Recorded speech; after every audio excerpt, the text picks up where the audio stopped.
नमस्ते साथियों, आज की क्लास में हम अम्ल क्षार लवण से रिलेटेड कुछ कंपाउंड के बारे में बात करेंगे जो आपके स्क्रीन के सामने हैं। कुछ महत्वपूर्ण यौगिक जहां से उनके सूत्र, उनके निर्माण की विधियां या उनके उपयोग संबंधी जो क्वेश्चन है वो अपने कंपटीशन क्लास में काफ़ी बार पूछे जाते हैं। तो डिटेल से हम इनके बारे में बात करेंगे। फटाफट हम एक बार इनका सूत्र लिख लेते हैं, फिर एक कंपाउंड को हम डिटेल से बात करते हैं। क्या लिखा है? बेकिंग सोडा, फॉर्मूला क्या होता है? NaHCO3। Dhawan soda Na2CO3.10H2O। POP plaster of Paris CaSO4.1/2H2O। विरंजक चूर्ण CaOCl2। Caustic soda NaOH।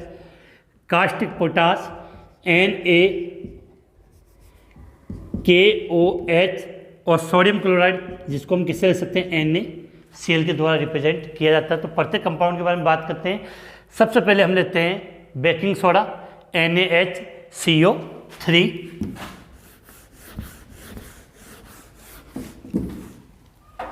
तो नंबर 1 हम यहाँ पे ले रहे हैं।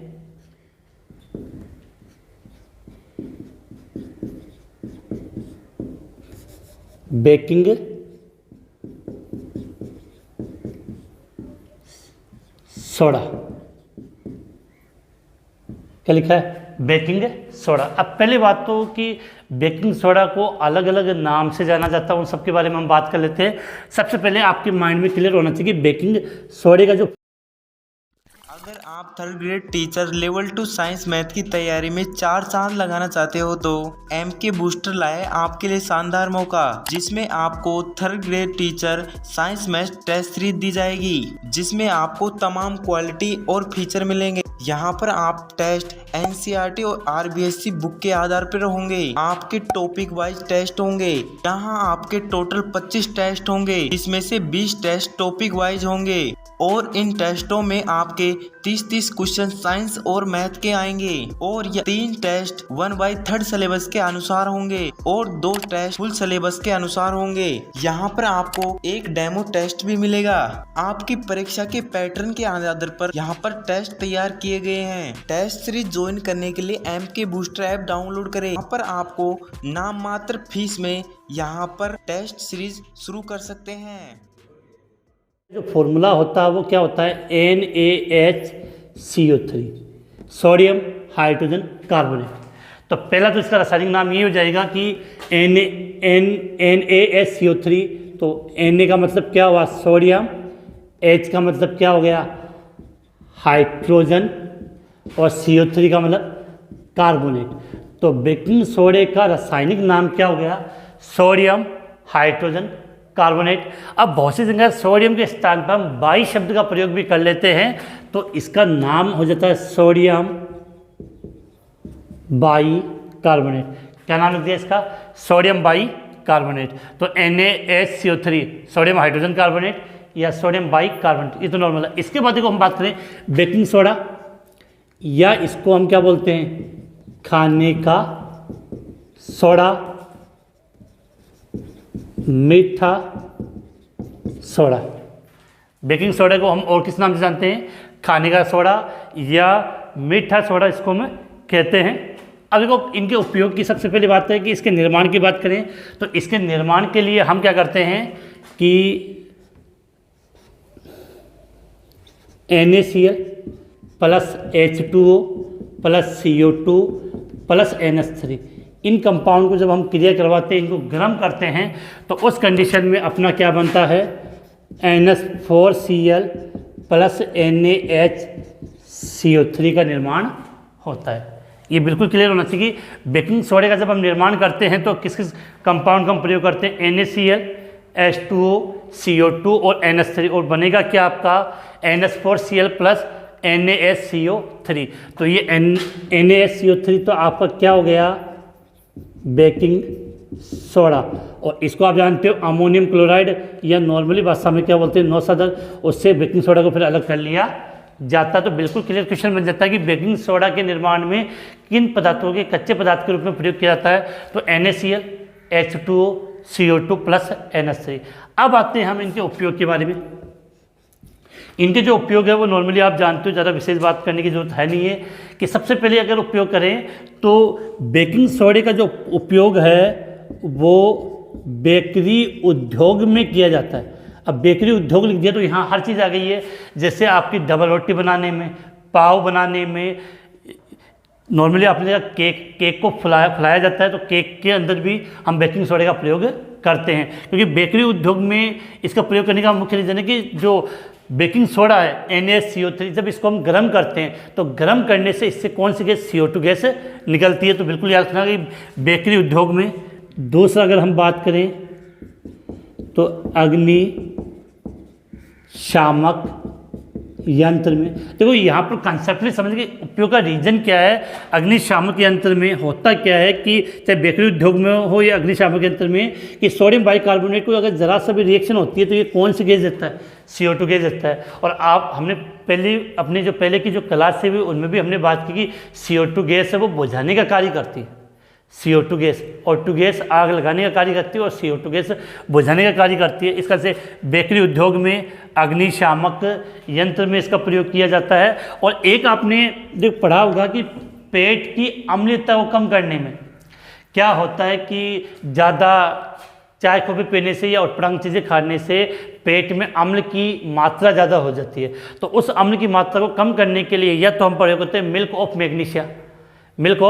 मैग्नीशिया या सोडियम बाइकार्बोनेट का प्रयोग किया जाता है। तो यहाँ से याद कर लेना कि पेट की अम्लता को कम करने में, अर्थात प्रति अम्ल के रूप में, पेट की अम्लता को कम करने में अर्थात प्रति अम्ल के रूप में इसका प्रयोग किया जाता है। और यहाँ पे ये भी रखना है कि इनो साल्ट में, इनो 6 सेकेंड में असर शुरू, 6 सेकेंड में असर शुरू। तो इनो साल्ट के रूप में भी हम किसका प्रयोग करते हैं, बेकिंग सोडे का प्रयोग किया जाता है। अब यहाँ से मैं एक चीज़ और बता दूँ आपको, ये चीज़ें जो आप जानते हो, जो बेकिंग जो सोडा होता है वो दुर्बल क्षारीय होता है, कि अगर बेकिंग सोडे को जल में घोलेंगे तो इसका जो विलयन बनेगा वो क्षारीय बनेगा। तो यह याद कर लेना कि बेकिंग सोडा होता है वो दुर्बल क्षारीय लवण होता है। बेकिंग सोडे का जो जलीय विलयन बनाओगे तो वो क्या होगा, दुर्बल क्षारीय। तो बेकिंग सोडा किस प्रकार का लवण है, दुर्बल क्षारीय लवण है। अब यहाँ से मैं एक क्वेश्चन पुटअप करना चाहूँगा, जल्दी से आप बताना। क्वेश्चन इस प्रकार से एग्जाम में आता है कि बेकिंग पाउडर होता है, बेकिंग पाउडर होता है। पहला क्वेश्चन आपको देगा धावन सोडा, बी खाने का soda, C baking soda plus caustic soda, D baking soda plus tartaric अम्ल का मिश्रण। अब नॉर्मली क्या होता है कि जैसे ही अपने को बेकिंग शब्द आता है तो सीधा सा अपना माइंड काम करता है बेकिंग सोडा। तो यहाँ से एक बार क्लियर कर दूँ कि आपकी 10th की NCERT बुक में जो अम्ल क्षार वाला लवण दे रखा है उस चैप्टर को आप पढ़ लेना, वहाँ पर आपको साफ साफ समझ में आएगा कि जो बेकिंग पाउडर होता है, बेकिंग सोडा नहीं बोला मैंने, बेकिंग पाउडर शब्द का प्रयोग किया है।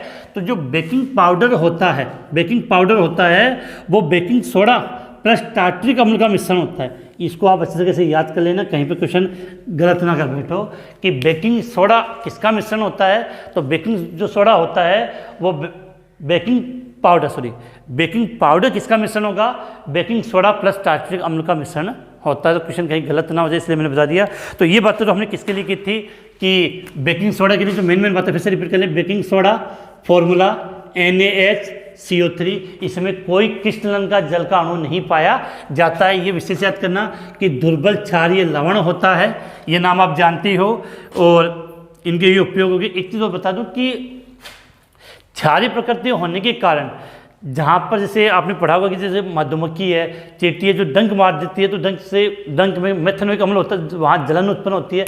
तो उस जलन को कम करने के लिए इस हम बेकिंग सोडे को भी वहाँ पर लगा दिया जाता है। इसके अलावा ये मर्दुक प्रतिरोधी के रूप में भी इसका प्रयोग किया जाता है। देखो यहाँ पे रोधी के रूप में भी इसका प्रयोग किया जाता है, क्योंकि ये क्षार होता है, तो विशेष ध्यान रखें। इसका आप स्क्रीनशॉट ले लें। इसके बाद हम नेक्स्ट कंपाउंड की बात करते हैं। स्क्रीनशॉट हो गया आपका। अब देखो नेक्स्ट कंपाउंड की तरफ आगे बढ़ते हैं।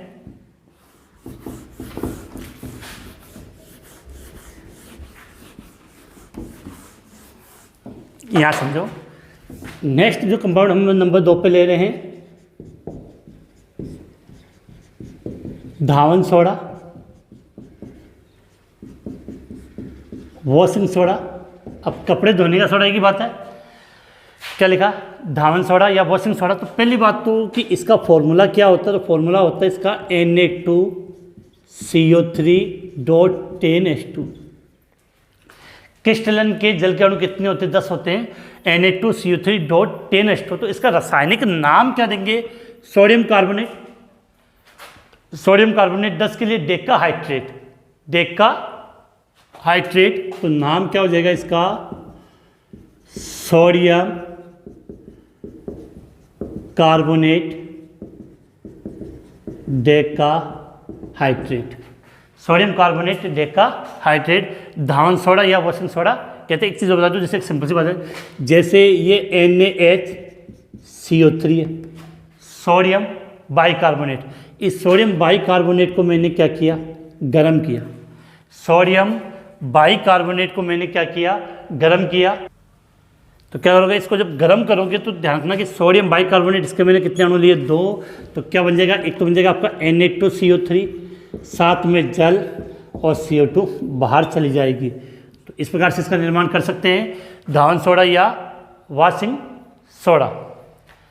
अब देखो यहाँ से अगर हम इसके उपयोग की बात करें, किसकी बात करें, उपयोग की, एक बात रखना, जैसे सोडियम बाइकार्बोनेट क्षारीय लवण था, उसी प्रकार से धावन सोडा या वॉशिंग सोडा होता है, वो भी कैसा लवण होता है,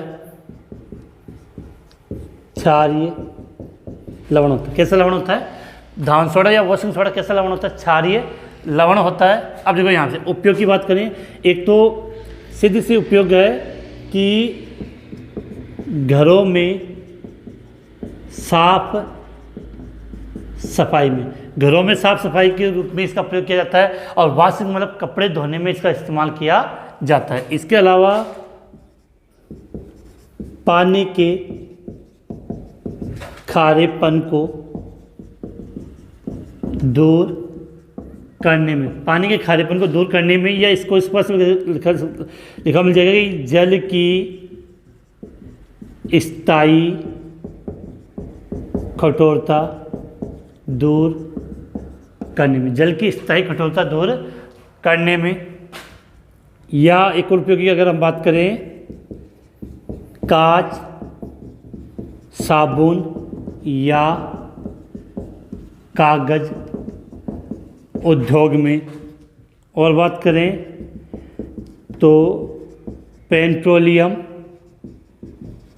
पदार्थों के शुद्धिकरण में। एक कंपाउंड और पूछा जाता है, नाम सुना होगा आपने, बोरेक्स। किसकी बात कर रहा हूँ मैं, बोरेक्स की बात कर रहा हूँ। फॉर्मूला आता है तो कमेंट्स में बता दीजिए, बोरेक्स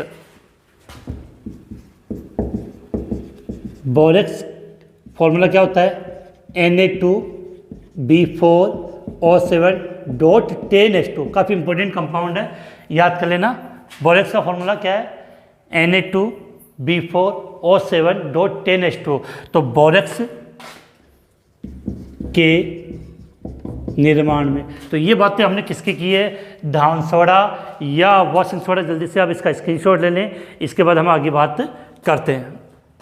अब यहाँ से एक बात मैं आपको समझा दूँ कि प्रश्न आया हुआ है कि सोडियम कार्बोनेट डेकाहाइड्रेट धावन सोडा या वॉशिंग सोडा का फॉर्मूला ये होता है। जब हम इसको गर्म करते हैं तो ये क्रिस्टलन के जो जल के अणु होते हैं वो बाहर निकल जाते हैं, तो आपका बचता है Na2CO3। इसको किस नाम से जाना जाता है? किस नाम से जाना जाता है? तो यहां से एक लाइन में लिख देता हूं कि धावन सोडा को गर्म करने पर इससे क्रिस्टलन के जल के अणु बाहर निकल जाते हैं और प्राप्त यौगिक को सोडा एस कहते हैं। ये अपना सोडा एस कहते हैं। सोडा एस का मतलब निर्जल कार्बोनेट हो गया, निर्जल सोडियम कार्बोनेट। इसमें जल का अणु निर्जल फॉर्मूला समझते हैं यहाँ पे, जैसे Na2CO3.10H2O था, इसको मैंने गर्म कर दिया तो जल के अणु तो क्या हो जाएंगे, बाहर निकल जाएंगे, तो Na2CO3 बचा। और इसको कैसे लिखा जाता है, निर्जल, मतलब इसमें जल का अणु नहीं है, निर्जल सोडियम कार्बोनेट। अब ये याद हो जाना चाहिए कि निर्जल सोडियम कार्बोनेट को हम किस नाम से जानते हैं, सोडा एस के नाम से जानते हैं। बाकी की महत्वपूर्ण बातें वो आप सब जानते हो, इसका स्क्रीनशॉट ले लें। इसके बाद जो अपना नेक्स्ट कंपाउंड आता है वो हम बात करते हैं plaster of Paris. Plaster of Paris की बात करते हैं।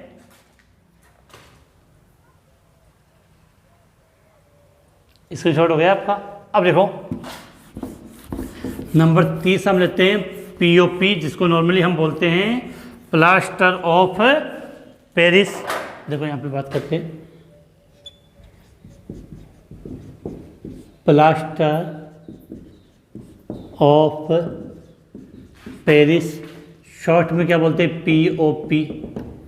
सबसे पहली बात तो इसके फॉर्मूले की करते हैं। फॉर्मूले में कभी कभार कन्फ्यूजन हो जाता है। जिप्सम का फॉर्मूला आप सभी जानते हो, CaSO4.2H2 होता है। उससे 1.5 जल का अणु बाहर निकल जाए तो आधा बचेगा।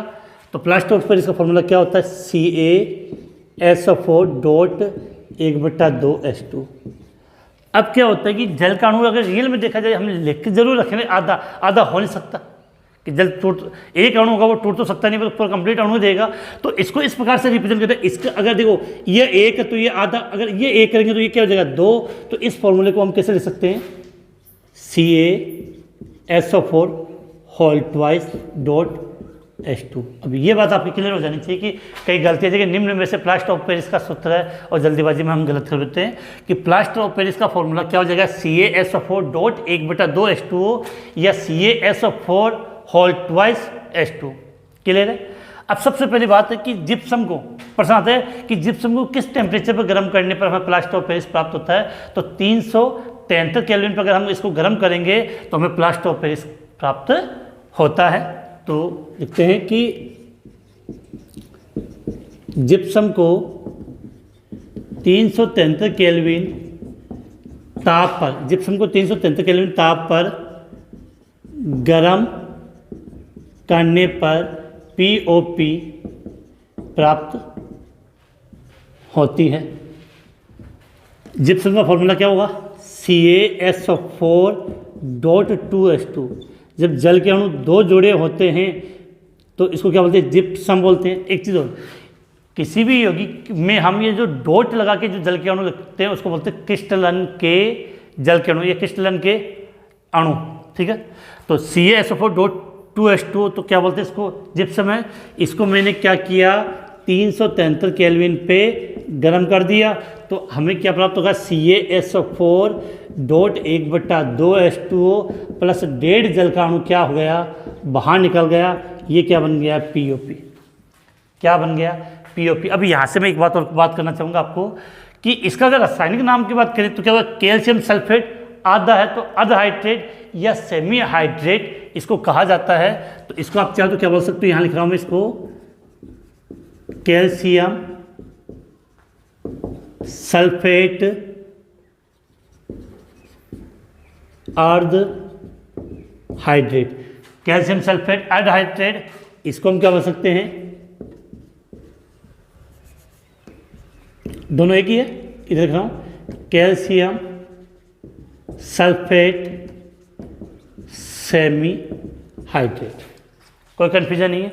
अब बात करते हैं उपयोग में। तो पहली बात है कि दीवार पीओपी नाम से क्या ले रहा है, दीवारों पर पीओपी करने में, पीओपी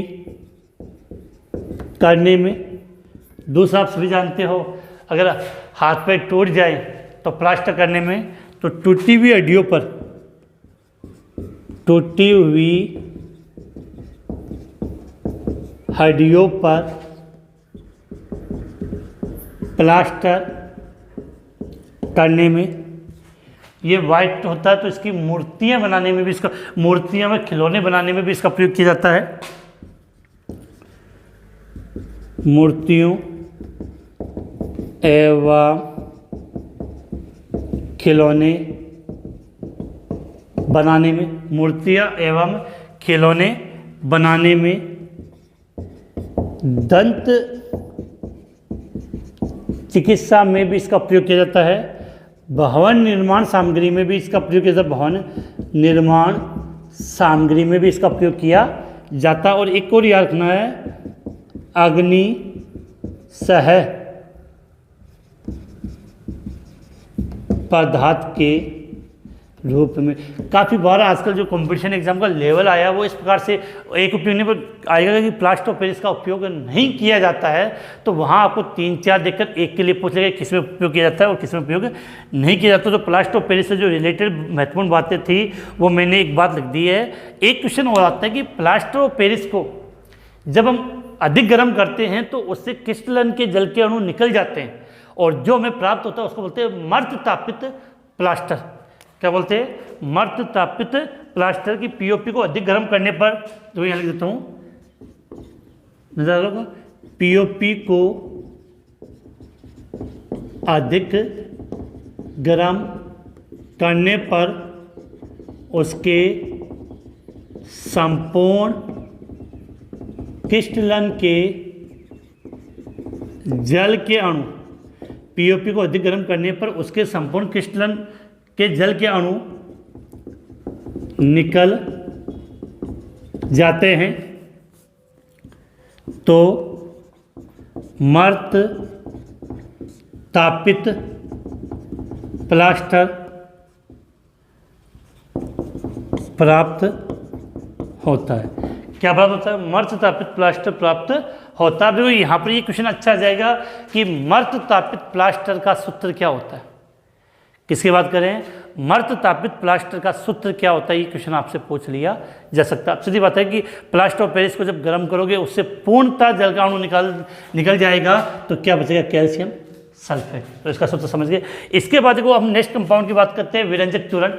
जल्दी से इसका स्क्रीनशॉट लें। विरंजक चूर्ण की बात कर लेते हैं। ब्लीचिंग पाउडर बोलते हो आप जिसको।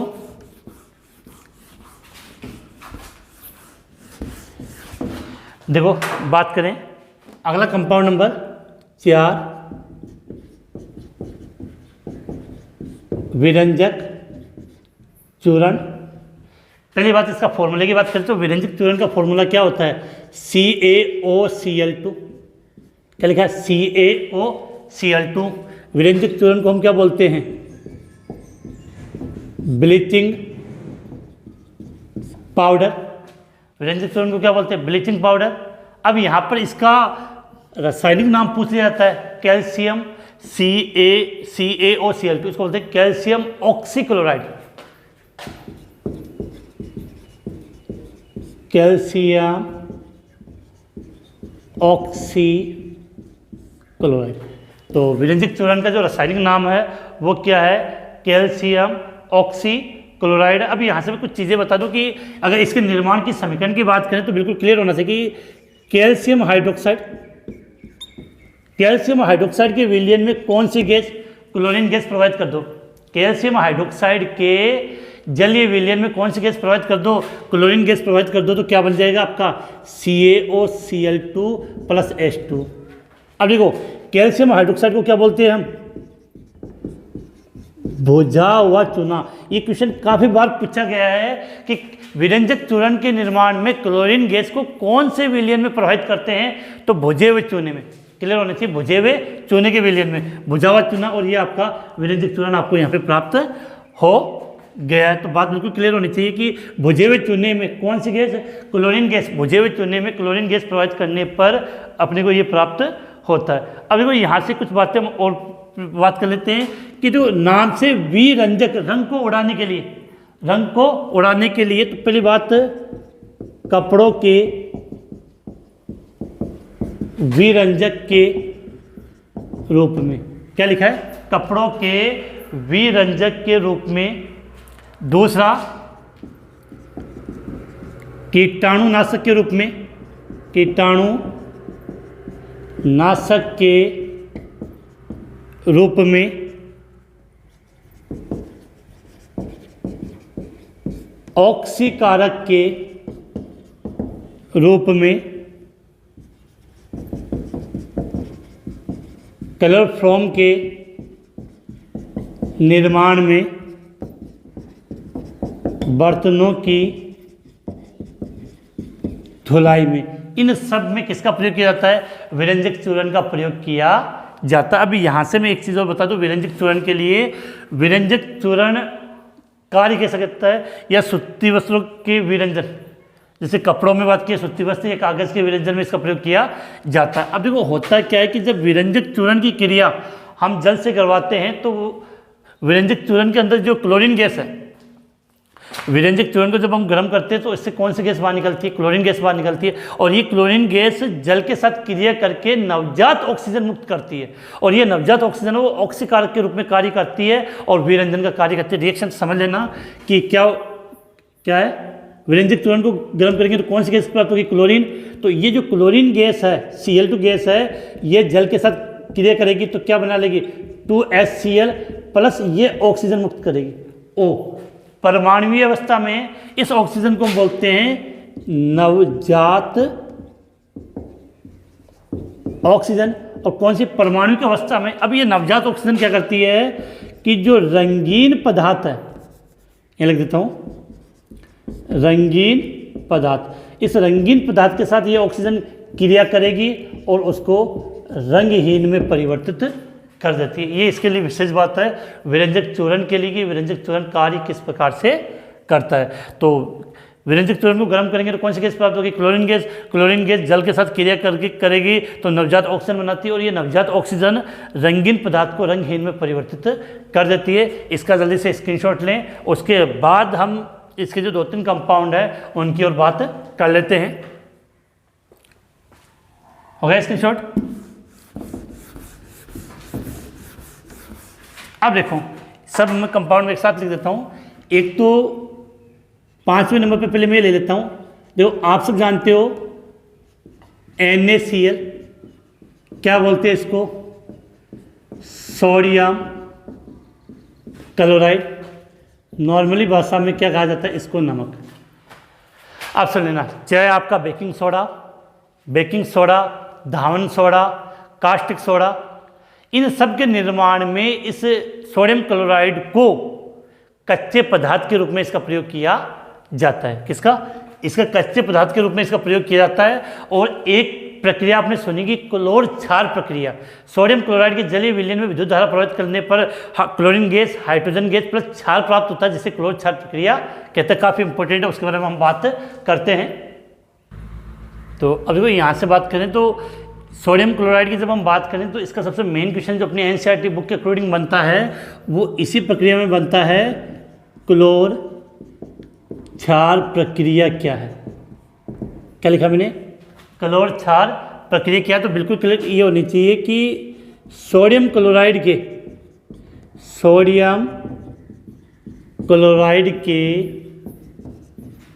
जलीय विलयन में, सोडियम क्लोराइड के जलीय विलयन में विद्युत धारा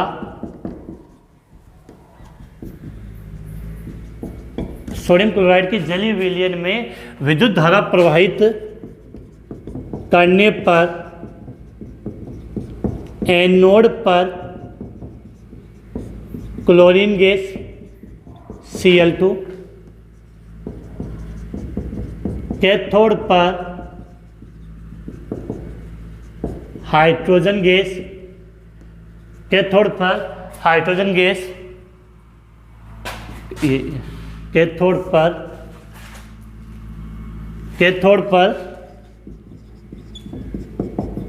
हाइड्रोजन गैस H2 तथा सह उत्पाद के रूप में NaOH सोडियम हाइड्रोक्साइड प्राप्त होता है। अब समझना, क्लोरीन गैस बन रही है और NaOH क्या होता है, क्षार होता है, इसी कारण से क्लोर क्षार प्रक्रिया नाम दे दिया। अब देखो सोडियम क्लोराइड है तो NaCl का जलीय विलयन का मतलब सीधी बात है जल होगा H2O।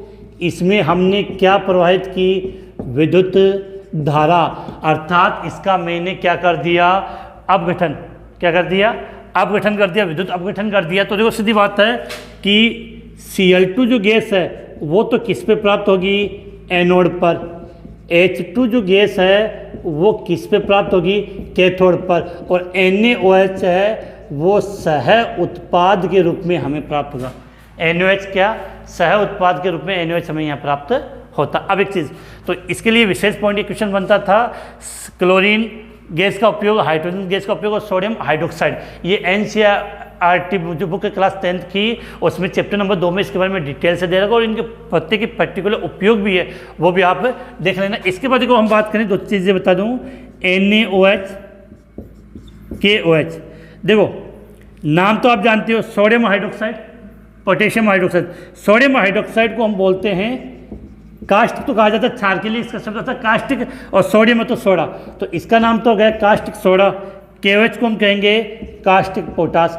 काफ़ी बार बच्चे कंफ्यूज हो जाते हैं।